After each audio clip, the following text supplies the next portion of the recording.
As I am speaking throughout this slide, you can click to page through the documents I am referencing. When we first started the project, I don't really think we completely knew what we were getting into.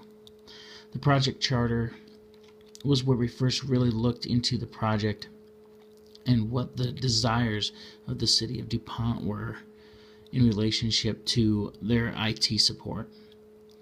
At first glance, it appeared we were simply upgrading their system and supporting their IT network, but after dissecting it further, some of the particulars began to show.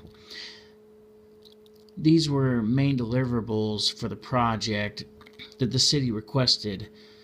This involved an initial assessment, upgrading the infrastructure, providing not only the desktop application support, but also the network administration and security services. It was also decided that if we were going to take on a project such as this, we would also need to provide training to the local DuPont personnel, as well as provide an annual assessment for the duration of the 5-year contract. Once we produced our project charter, it was not overly difficult to really elaborate on this document and the base that we already had created and begin to create our project scope statement.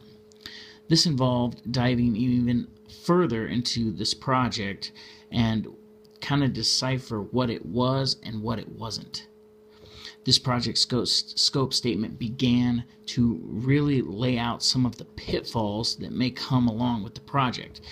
Some of these were the lack of knowledge of their current system, how the older infrastructure was going to integrate with the newly installed upgrades and equipment, as well as some of the government regulations and policies and how we were going to have to adhere to those throughout the project. Some other constraints we found during this time were having one point of contact with the city. The project laid out that we were going to have a specific point of contact and that was going to be our communication to and from the city of DuPont. Also, we found out that we have to adhere to specific holidays, such as 4th of July, Thanksgiving, things of that, and that would affect the overall schedule of the project. But overall, we gained some clarity onto what this project was and how to begin planning the details of this project.